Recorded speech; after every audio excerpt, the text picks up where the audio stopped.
Alors maintenant, on passe à la deuxième partie, c'est-à-dire le deuxième protocole de dosage, c'est-à-dire électrode à membrane spécifique d'adhésion I3+. Ok. Donc, tout à l'heure, on avait vu gravimétrie, dosage par gravimétrie. Cette fois-ci, on fait la deuxième partie. Donc, on utilise une électrode de membrane spécifique d'adhésion Al3+. Elle est constituée d'un barreau d'argent recouvert de chlorure d'argent, ok, est mise en contact avec une solution aqueuse acide contenant du nitrate d'aluminium. Donc j'ai ça comme solution, j'ai un barreau, quand on me parle de barreau d'argent, ok, ça je souligne et après on en parlera, est mise en contact avec une solution d'acide, voilà, contenant AlNO3, 3. Donc de concentration égale à quoi? Égale à 10-3 mol par litre de chlorure et du chlorure de potassium KCl, ok, à 10-2 mol par litre. Cette solution est séparée de la solution à analyser par une membrane fonctionnalisée de type chlorure de polyvinyle, donc PVC. Okay, donc ça, l'électrode est combinée avec une électrode de référence au calomel saturé. Alors on me parle de calomel saturé pour l'électrode de référence. Écrire la chaîne symbolique de pile correspondante. Alors pour la chaîne symbolique de ma pile, alors donc ça va être d'un côté, alors ce qu'on vient de lire ici, un barreau d'argent, c'est-à-dire je commence par mettre Ag, AgCl, ok. Et après, il me faut ce que j'ai mis en solution, c'est-à-dire solution acide contenant du nitrate d'aluminium, c'est-à-dire il me faut moi, Al, NO3, 3, ok, nitrate d'aluminium. Donc, ça, on me dit que de concentration, ça, et du chlorure, et il y a aussi quoi? Il y a ça, c'est-à-dire, et il y a c'est-à-dire il y a un contact avec une solution acide, c'est-à-dire de AlNO3 et chlorure KCl, ok, de potassium. Donc ici je mets KCl, ok, voilà. Et après on me parle de PVC, c'est-à-dire solution analysée, une membrane fonctionnalisée de type, c'est-à-dire une séparation par PVC. Donc ici je mets PVC, ok, voilà.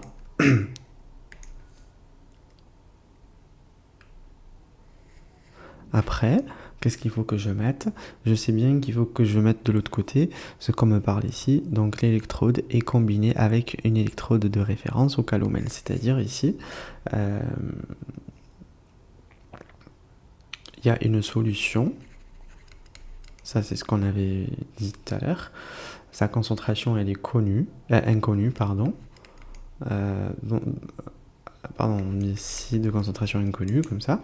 Et là, on aura calomel, Hg. Alors, on met Hg2Cl2, Hg. Ok, voilà. Oups. Voilà, comme ça. Et ça, c'est notre chaîne. Alors, j'ai oublié de mettre un autre KCl ici. Ok. Maintenant, alors, un nouvel échantillon de solution S1, 100 ml, est filtré. Le précipité est recueilli et lavé à l'eau distillée. Ok, donc on a 100 ml échantillon, c'est-à-dire mon trucment AL. Alors, le précipité est recueilli, lavé à l'eau distillée. Il est dissous dans 100 ml de solution d'acide nitrique dilué, c'est-à-dire son pH est égal à 2. Le pH est égal à 2 de la solution. La solution obtenue est notée SE2. Écrire la réaction qui a lieu. Donc on me parle de dissous, c'est-à-dire on avait un précipité. Alors le précipité c'est quoi? Le seul précipité qu'on a, donc il est là, il est celui-là. Ok, donc il ne faut pas penser à AL, Cl2, OH, 5. Ok. Pour l'instant, j'ai que ça comme précipité. Donc la réaction que j'écris, elle doit être comment? Elle doit être celle-là. AlOH3 plus, on a mis, rappelez-vous, mon précipité, je lui ai mis un acide. Donc, il filtrait. Le précipité requis, il avait à l'eau distillée. Il est dissous, en fait. La réaction de dissolution, en fait, il est dissous dans 5 ml d'une solution acide nitrique. C'est-à-dire, acide nitrique, c'est une source de H+. Donc, une source de H+, donne quoi? Donne Al3+, plus 3H2O. Ok. Donc, à chaque fois, si par exemple on fait la dissolution comme ça, ici on met H au moins, ça c'est en milieu basique, mais en milieu acide, il faut faire apparaître le H+ ici et mettre 3 H2O de l'autre côté. Ok. Voilà. Donc, on me demande quoi? On me demande d'écrire la réaction qui a lieu, c'est fait, et d'expliquer pourquoi l'aluminium est sous forme Al3+. Donc on me parle de forme, c'est-à-dire il est sous forme de Al3+. Pourquoi? Ben on va venir calculer, utilisant cette relation Ks est égal à Al3+, fois alors H2O, attendez. Ici, on a quoi? On a ça. Et, comment dire? On va pouvoir utiliser H au moins, parce que c'est la même. Donc H au moins puissance 3, là. Et donc, on va dire que mon... alors, comme si c'était milieu basique. Donc, on va dire que ici... Al3+ est égal à quoi? Est égal à Ks sur H au moins au carré, la concentration au carré. Ok. Donc, ça c'est égal à quoi? Alors, on me dit que mon pH est égal à 2, rappelez-vous. Donc, ici, j'aurai 10 puissance moins 2. Pardon, pas 2. Alors, je vous rappelle que ici, 10 puissance moins 14 moins pH, c'est-à-dire 14 moins 2. Ça donne quoi? 10 puissance moins 12, ok? Molaire, mol par litre. Là, Ks, c'est donné, c'est 10 puissance moins 32, ok? Donc ça va me donner 10 puissance 4 mol par litre pour Al3+, libre en solution. Donc vous voyez bien que 10 puissance 4, en fait, c'est important, c'est très important en concentration. Donc il existe sous la forme de Al3+, ok? Et pas sous la forme d'un précipité, c'est-à-dire celui-là, ok? Du coup, on a cette forme dans la solution.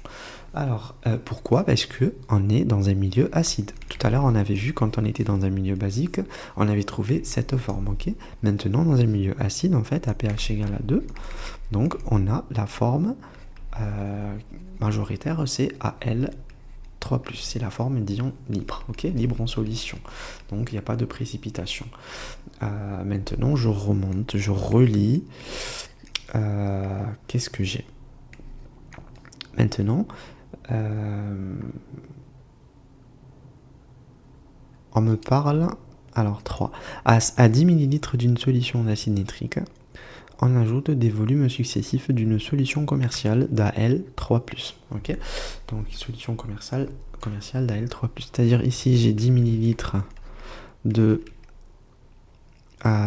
d'une solution d'acide nitrique, HNO3. Ok. Donc, je rajoute...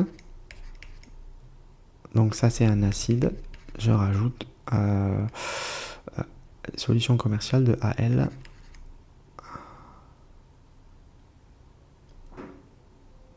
3+, ok. Donc des volumes successifs, donc 60, par exemple ça c'est le volume total, c'est-à-dire les 10 plus le volume que je rajoute pour avoir 60, ok. Donc je rajoute quoi à chaque fois? Ça c'est le volume total, donc le volume de Al3+, plus HNO, plus les 10 ml de HNO3, selon 3 mois. Donc j'avais mis 50 de AL3+, par exemple. Ok. Donc ici, j'avais mis 90 AL3+. Voilà, c'est comme ça. Donc, on fait un ajout successif. Et à chaque ajout, en fait, on relève, on me dit, le tableau suivant donne la force électromotrice de la pile en fonction du volume total ajouté. Donc à chaque fois, il y a la mesure de la FEM. Donc, selon quel type de loi évolue la FEM en fonction de la concentration? Alors, c'est la loi de Nernst. Ok.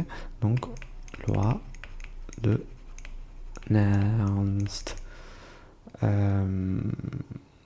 Donc, de type nernstien. Donc, on va dire que... alors... comment dire...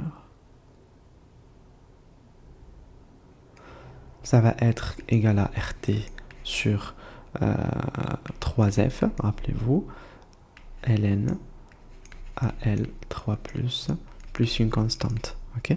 Donc, généralement, on écrit directement 0,06 log, voilà, ça sur ça. Ok. Voilà, ion produit, ion réactif. Donc, ok, maintenant, qu'est-ce qu'on me demande? Question B. Tracer la droite d'étalonnage sur la feuille de papier millimétrée jointe. Ok, je vais tracer ça sur Excel. Attendez. Alors, on continue, du coup, avant juste de tracer. Alors, je vous rappelle qu'on avait ici 10 ml d'acide. Et à ces 10 ml, en fait, on nous dit qu'on rajoute des volumes totaux. Les volumes totaux, en fait, c'est pas le volume que vous voyez là, plus, comme je viens de dire tout à l'heure, en fait, plus le volume ajouté. Donc, c'est pas ça. En fait, c'est le volume, c'est tout le volume. C'est-à-dire, les 60, là, ça correspond à quoi? À tout le volume de Al3+, ajouté. Ok. Donc, si je parle de volume total, par exemple, si je veux calculer la concentration en Al3+, en fait, je dis que la concentration est égale à N0 sur V total, ok, qui est égal à N0, c'est quoi? C'est la concentration que vous voyez là, c'est 3,7 10-3 molaires, fois le volume, c'est-à-dire le volume versé de Al3+, donc on va considérer que ce qui est ici écrit total, et il faut faire attention ici en microlitres, celle-là c'est en millilitres, donc ici je mets 60, et je le... comment dire, j'essaie de convertir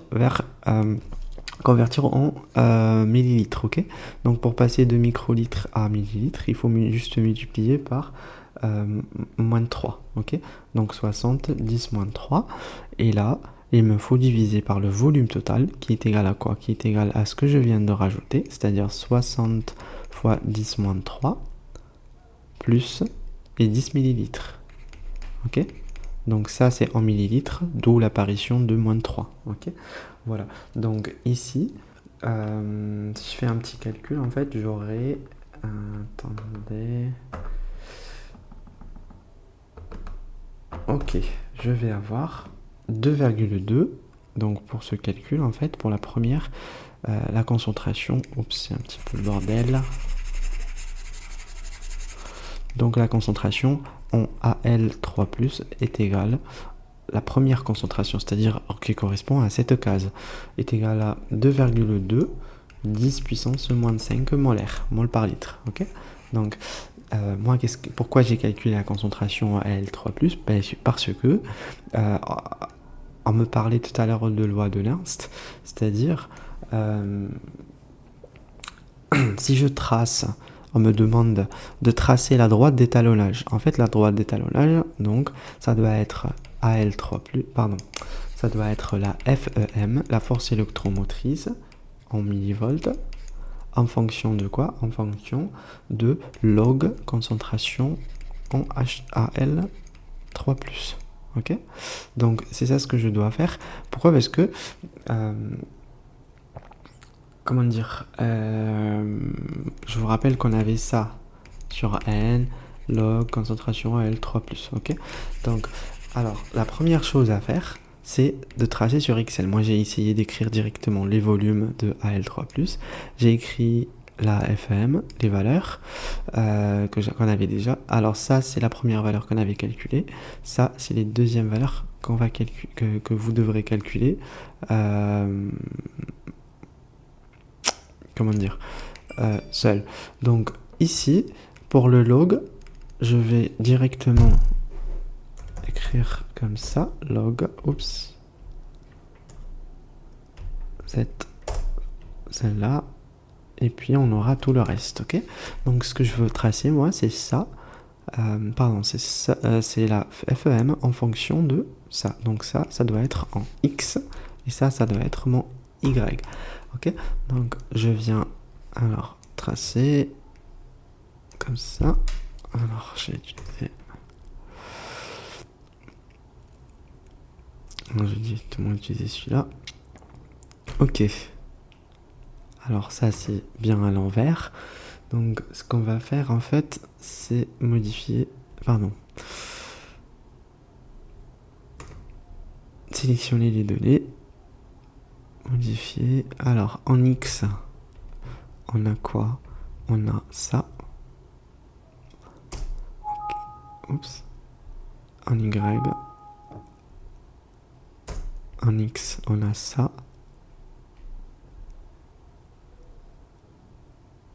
Ok, j'ai ça en X. Et en Y, j'ai ça. Voilà. Donc, ok. Et ok. Voilà. Là, j'ai quoi? J'ai une droite. Ok. Voilà, j'ai une droite. Alors, je vais pas me casser la tête avec comment il est mon graphe. Donc, je vais directement ajouter une courbe de tendance.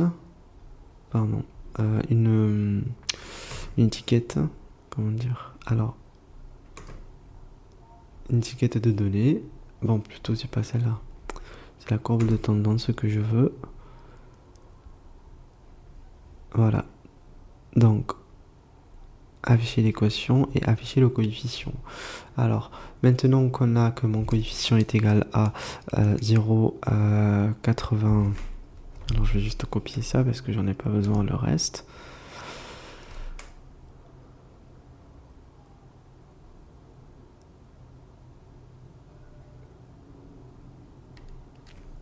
Alors, maintenant que j'ai ça... Attendez...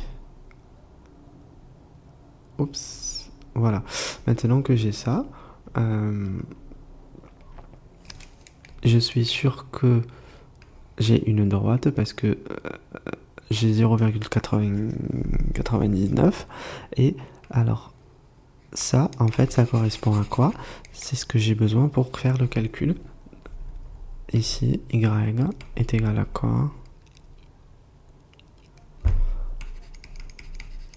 19,80. Alors 893 plus 808,18. Ici, j'ai x, ok? Voilà. Donc,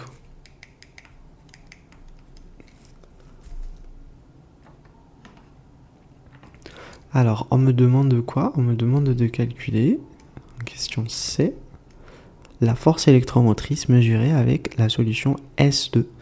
Donc, est égale, on me dit qu'elle est égale à 7,72, c'est-à-dire on me donne une valeur de la force électromotrice. La force électromotrice FEM, on l'a tracée ici, en ordonnée, donc en Y, c'est-à-dire en Y, qu'est-ce que ça veut dire? En Y, j'ai quoi, pardon? J'ai ça. 27,2 millivolts, ok? Donc moi ce que je cherche X. X c'est quoi? C'est log AL3+. Et après, une fois que j'ai log AL3+, je remonte pour avoir AL3+ en concentration et c'est fini, ok? Donc on va faire une petite application numérique. X était... Alors... Donc j'ai quoi? J'ai 27,2 moins 108,18 qui est égal à 19,893. Donc x, moi je veux mon x est égal à 27,2 moins 108,18. Et là, sur quoi? Sur 19,80. Voilà. Donc mon x il est égal à x est égal à quoi?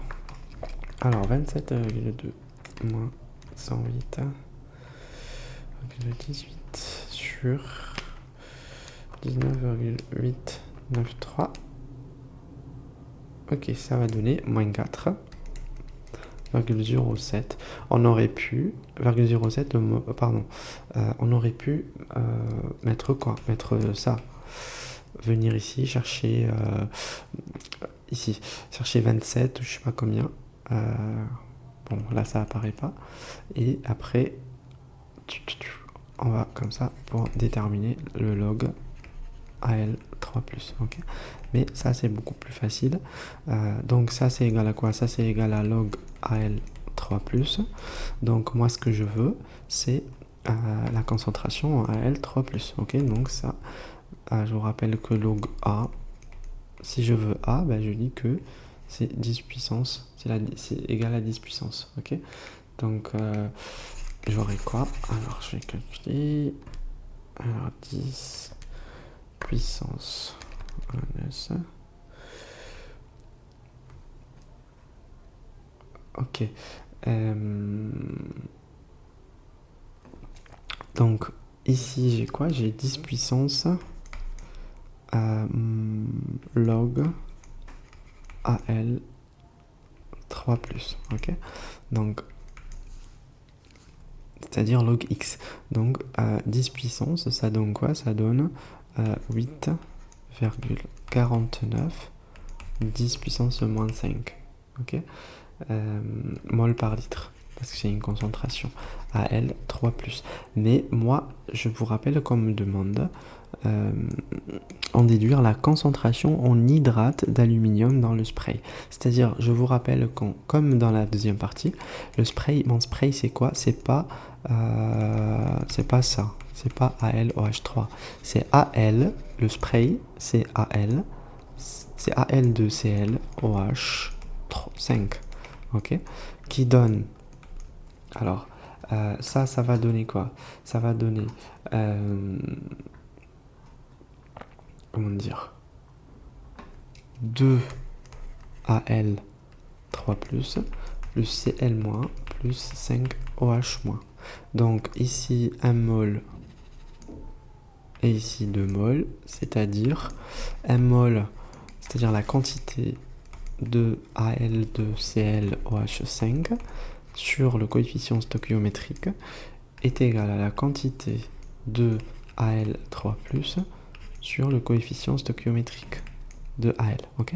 Donc, ce qui fait que la concentration, si je passe en concentration, ça reste la même chose. La concentration en celui-là, en spray, est égale à quoi? Est égale à la concentration en Al3+ sur 2. Ok. Voilà. Donc, ce que je dois faire maintenant, en fait, c'est si par exemple j'utilise les N, c'est beaucoup plus facile. Donc N spray est égal à N AL comme ça.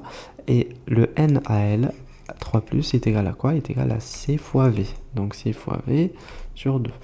Ok. Pardon. C'est pas ça ce que je veux. Moi je veux la concentration. Ok. Donc la concentration en spray est égale à ça, à N AL3+ sur 2 sur, parce que je vous rappelle que la concentration de quelque chose est égale à N sur V. Ok. Donc sur le volume. Ok. Le volume, quel volume? Le volume de spray de mon échantillon de spray. Ok. Toujours sur le volume que j'ai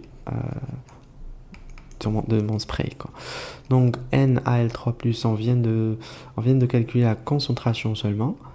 La concentration est égale à quoi? On a dit qu'elle était égale à 8,49 10 moins 5 8,49 10 moins 5 fois... moi, je veux pas une concentration, sinon je veux... comment on l'appelle alors, bon, soit par exemple on multiplie par le volume, ok, soit directement, qu'est-ce qu'on dit, on fait avec les concentrations comme j'allais faire tout à l'heure, ok. Donc la concentration en spray, c'est-à-dire ici, si je parle de concentration, est égale à la concentration directement de Al3+ sur 2, ok. Donc est égal à 8,49, c'est beaucoup plus facile en fait, sur 2 directement, pas besoin de mettre le volume en échantillon, ok. Donc sur 2, et ça donne 4,24 10 moins 5 mol par litre. Donc voilà. Ok. Donc concentration sur 2. Si on parle de quantité, de concentration, on peut dire aussi que ça c'est égal à quoi? À n sur 2 fois sur le AN sur 2, ok. AN Al3+ sur 2 fois le volume de l'échantillon, ok. Voilà, donc celle-là c'est beaucoup plus facile.